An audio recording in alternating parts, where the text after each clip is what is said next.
Welcome back everyone. Today we're going to be covering the massive cope fest that Craig released regarding the CJI 2 hullabaloo, if you will. He has one of the judges here, his name is pretty irrelevant, and we're going to see why they believe that CJI 2 scoring was justified, that Ethan and Dorian was not a 10-8, and why Nicky Rod and Luke Griffith was. Then we're going to be breaking down Nicky Rod versus Luke Griffith's match, giving you a frame-by-frame technical analysis on control time, control variables, flow of the match, fight IQ, submission attempts, all of that. Let's dive into it. The match swings to 10-9 into 10-8, very rarely into 10-7, and then it moves based on what's happening with the judging criteria, which are initiating effective action, close submissions, and dynamic actions, and then lastly, positional control and dominant control. So with the Dorian and Ethan match, I went back and watched it minute by minute, as did all the other judges, and in the first 2 or 3 minutes, Ethan was just defending with his guard. Dorian was working his passing. It was dominant on Dorian's part, but you don't really get into 10-8 territory until you pass the guard, which Dorian then did, and he was basically surfing on Ethan for 2 minutes. So up until this part, it's been honest. Let's continue. And he got firmly into 10-8 territory. At that point, if the round ended there, we would have all scored a 10-8. And then he got close guard back, and he went for like a Z-lock from close guard, which is by no means a conventional or a common submission. I was actually familiar with it because my friend Shane Fishman got injured with it by Francisco Lowe in a tournament. And what I saw, and I'm just speaking for myself, but I think all the judges saw it similarly, is Dorian go down in pain. It looked like he screamed, and then Ethan went for the back, ended up in close guard. Now, that was... So they're making an argument about how Ethan had this noticeable swing in having a comeback where he regains closed guard and goes for a Z-lock attempt, which this guy is using personal anecdotes and heuristics of, yes, it can work. And we do know that Z-locks can be quite nasty if done right. But what did we cover in yesterday's video? Z-locks are significantly weaker, and so are any leg lock variations, really, when you think about it, when it comes to a lack of ashigarami. Ethan straight up just tried the Z-lock by a basic inversion off of an ankle scoop while still having close guard, which he nearly instantly abandoned to go for the back. Ethan knew very well that he did not have anything there submission wise. That is why he let go. If he did, he would have held on to that. Do you really think in a important competition setting, if you believe you have an arm bar, let's say, and even if it's not the best configuration, right? Even if, you don't have the cross-face leg that deep in there, you're still going to try to rip on that arm, right? Because submission by any means, especially when there are high stakes such as this competition. Let's keep watching. Still a 10-8 round at that point, but for the remaining 3 minutes, Ethan was attacking the upper body. He had a body triangle for some time. He opened it up. That doesn't mean anything. If you've rolled before, you know when there's a guy better than you and you get close guard and you know basic knee pulls and how to stall and close guard and hang on for dear life because you're tired and you just don't want to get submitted. Everyone's been there before. That is not impressive. Into like normal close guard and look to attack. What we were looking for was for... Literally the only valid attack that Ethan went for was that Z-lock, which he instantly abandoned, and that, was poorly set up and executed, if anything. Dorian to stand up, which he started at one point. He put his hands in the armpit to stand up and open the guard. Had he opened the guard and started passing, he would have gone back into 10-8 territory. But this is the weakest argument. Just because someone is able to hold you in close guard for a couple minutes towards the end of the match and squeeze out not getting submitted while being super exhausted and dominated for the rest of the round, basically, does not mean that you lost out on the 10-8 territory. If anything, Ethan should have gotten a stalling call for just trying to lock body triangles in close guard. I can't believe they're trying to make this argument. They're painting a clear picture here, and it's not one that resembles the truth. If you know anything about jiu-jitsu, it's not hard to tell. It does not change the swing in the match as far as dominance and recessiveness of needing to actually escape and move into a better position, pummeling the feet in, you know, and going for a butterfly sweep, going for a hip bump sweep, which literally Ethan's corner was yelling at him to do so, and he didn't even have the energy in his core go ahead and set that up. About a minute to go, the round becomes a 10-9 round because of the lack of progression on top, and because Ethan was able to slow down the match and initiate some action with upper body control. There was no action with upper body control. Just because you get a pinch headlock and you do absolutely nothing with it does not mean that is upper body control. That means you're stalling, okay? Anyone can reach up if the person is not constantly trying to posture in close guard and it's towards the end of the match and both people are tired, understandably so, and you just hold on to an arm and their head and don't even go for anything off of that. Not a submission, not a change in your guard, not a sweep. What does that mean in terms of attacking? They don't even believe in what they're saying. Look how underwhelming their faces are looking as far as the enthusiasm they hold for this argument. I mean, come on, guys. People say that the body triangle from close guard is a stalling position, which is, you could argue that, but if you're getting stalled on from a neutral position like bottom close guard, that doesn't make you overwhelmingly dominant anymore, which is why we all scored it a 10-9 round. And I think as more and more people went back and looked at it, they got to that same conclusion as well. And then right before we dive in to the match between Rod and Griffith, we're going to watch a clip that exemplifies why Nicky Rod is the most humble grappler out there. I have all these attributes, like I'm tall, I'm handsome, green eyes, curly hair when it grows out, I'm strong, hung like a horse, and then they're like, he's got a good brain too. It's like, it's not fair. It seems too good to be true. Shout out God. What can I say? All things considered, we're going to watch a clip from the match between Felipe Pena and Luke Griffith, where we saw Felipe put Luke in a nasty armbar and he let it rip quite a few seconds before Luke actually tapped. So we want to understand the full scope of the condition that Luke went into the Rod match. Survive and get, oh my God! Step over for the mount. So Felipe initially tried to thread that leg right into a mounted triangle. He decides to capture control of the arm and throw his left leg over as a cross-faced leg. So what Felipe is looking for is he's looking for the pit of his knee to be right around Luke's neck. Armbar attempt from Pena. Trying to come back. And eventually gets his knee over Luke's face, which is good enough. When it comes to his breaking position here, now his leg's fully in position. Just look how he's hyperextending that arm. It's just making you grimace. Look, rips on it, gets one good try, runs out of juice, goes for it again. Look at that. Look at that. Like a foam noodle, just bending on it. He goes for an even stronger rate. Look at how hyperextended Luke's arm is here. I mean, this is crazy stuff, guys. And Luke had zero time to go for a hitchhiker, reverse hitchhiker. He even had an attempt where initially when he was put in the armbar, he tried to swing up, use a pendulum action. What Luke is trying to do right here is he's trying to get on his knees so that he may lock his hands, take some of the pressure from Felipe's hips out of the equation, and start to work his way out of the control there that Felipe currently has. Instantly, when he's unable to do that, it is towards the end of the match. He's pretty gassed.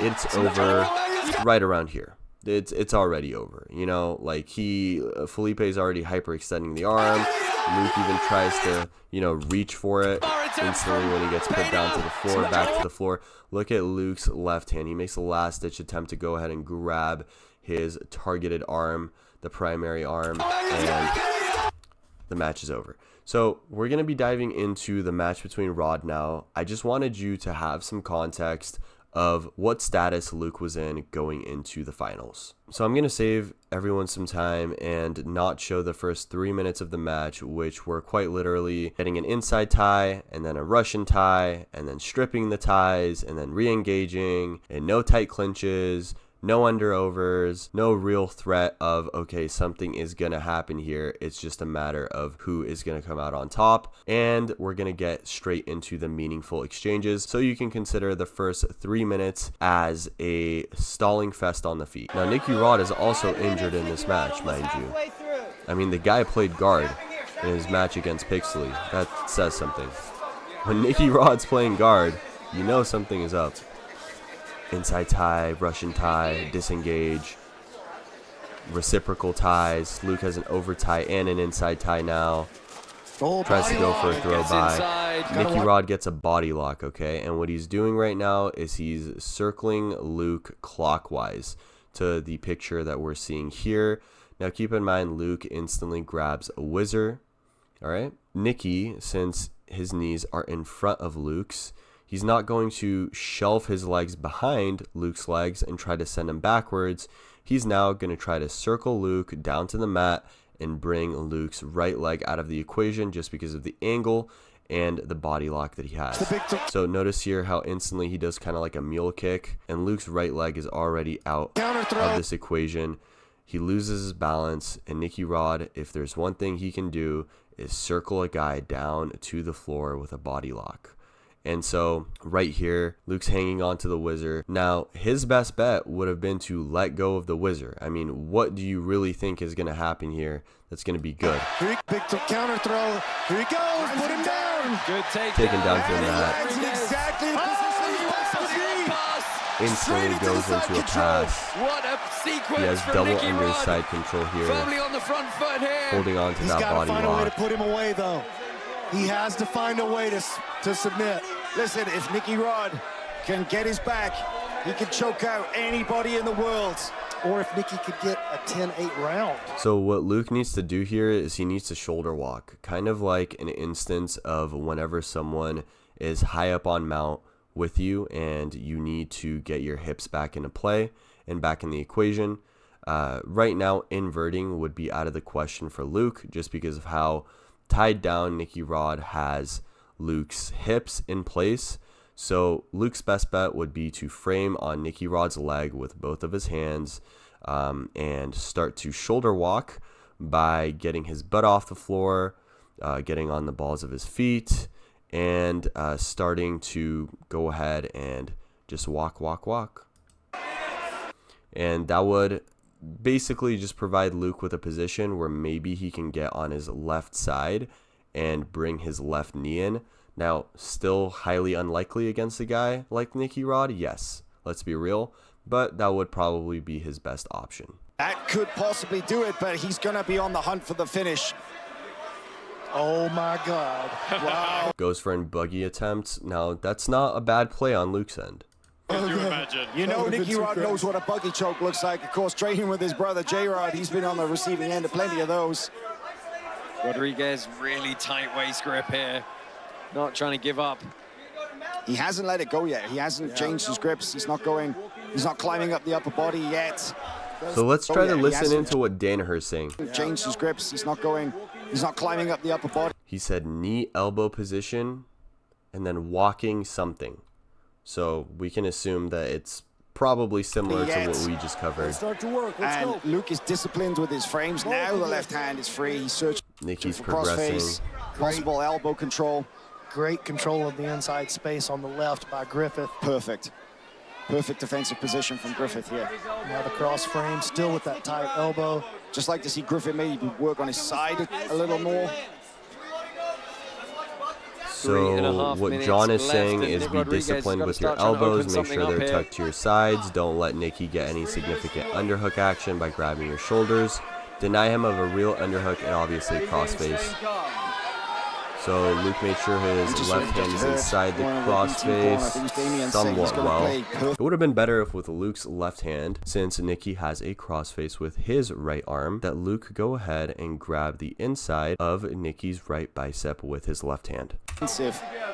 Yeah, I mean, you know, why not? Although we got to think about stalling. We see that Luke put his left knee up, one to block Nicky from stepping over to mount, and 2, to go ahead and get his knee into the correct hip socket position for a knee elbow side control escape. What we can notice here is that Nicky actually does not have locked hands, and although he does have a pseudo crossface, it would be in Luke's best interest to go ahead and turn into Nicky, and it would be somewhat positive here if he did a hard hip switch pushing off of his right foot to go ahead and start to be able to shrimp. He already has his left elbow into place, I'm assuming, and he can start walking it. Now Nicky's being very tactical with being cognizant of the knee elbow escape. Notice how he has his right foot up, and he has his hips sort of in a quasi Kazura Keisagatami position, which is known as reverse side control, where he would sit out with his hips, and regular side control. So he's sort of,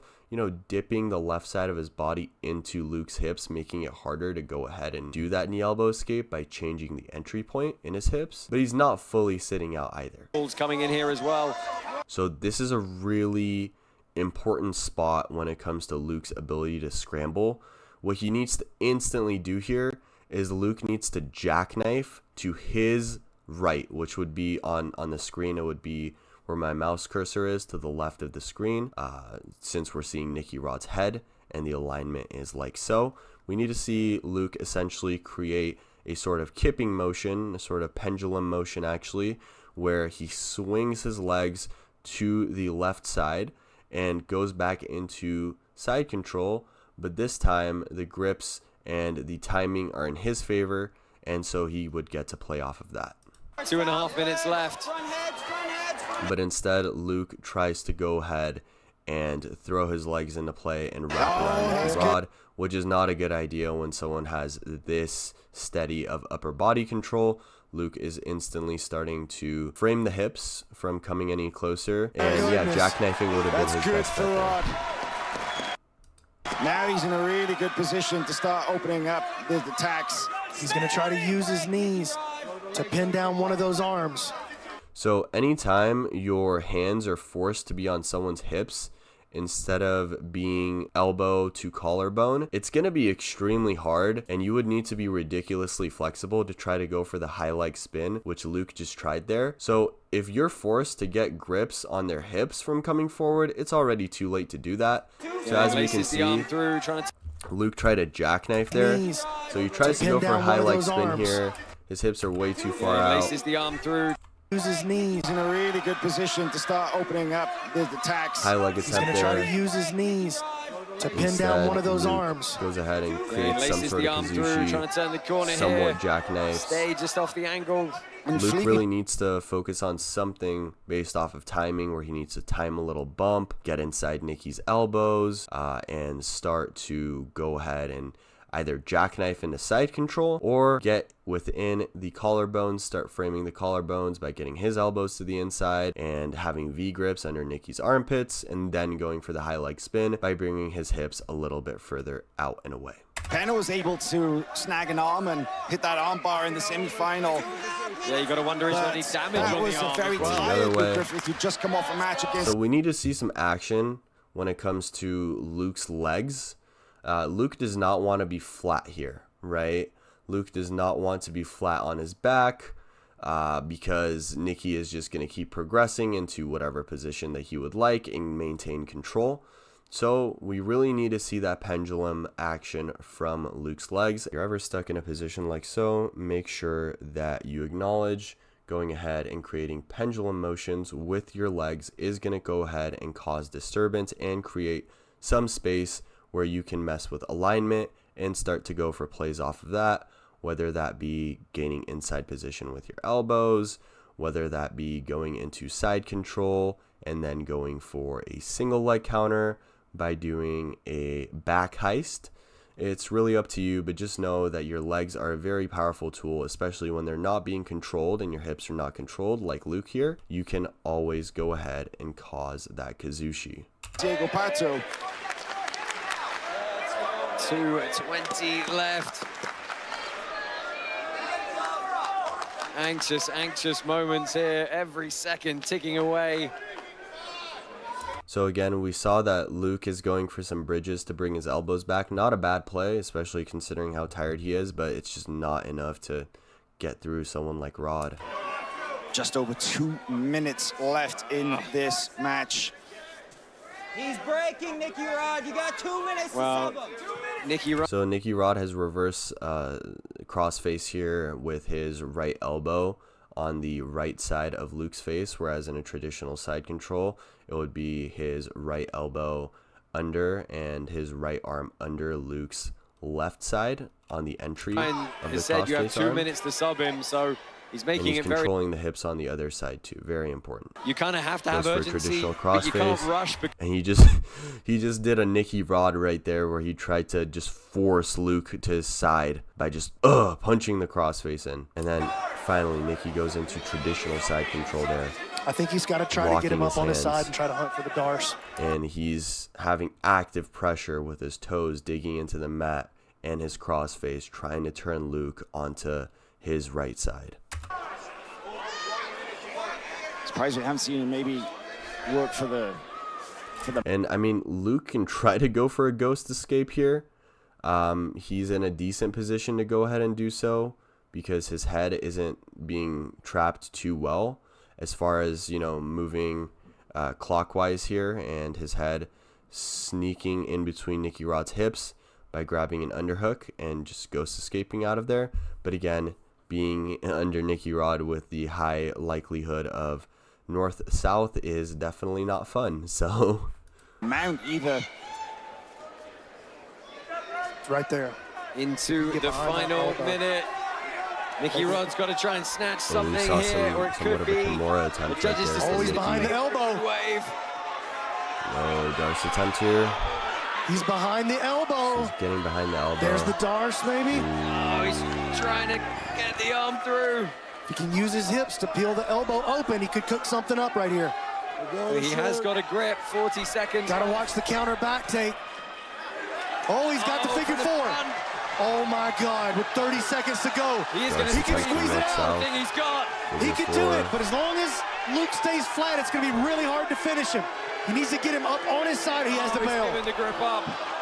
Gave it up. Goes to Mount. 20 seconds left. Is this enough to turn it to a 10-8 round? He's going to pop this triangle.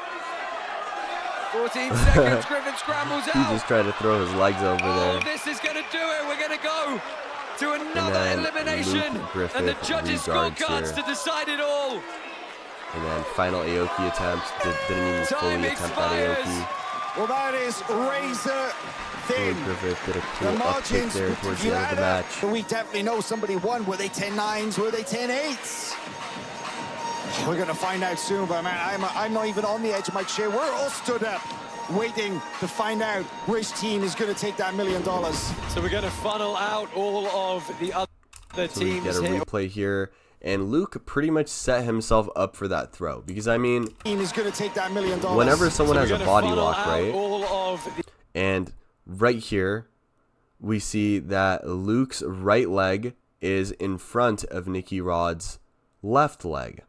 And so if Luke just went for an inside Casoto hook right here, he would have a much easier time, especially because he is a taller guy than Rod and weighs more than Rod, to come out with a favorable outcome. He can literally just hook his right leg right here, and with the grip that he has, he can basically just dead weight himself into Nicky Rod. Doesn't even have to go for, you know, a valid like Uchimata attempt or anything like that. Could go for counter throws here. You know, he has a Harai right here if he really tries, and he has a counter Uchimata. But even if he just dead weights it after getting that Casoto hook, he would have been more well off than going ahead and voluntarily putting his leg in the back, because he thought that Nicky Rod was going to go ahead and shelf him, which, yes, that is a possibility, but not if you hook the leg. You'll be fine.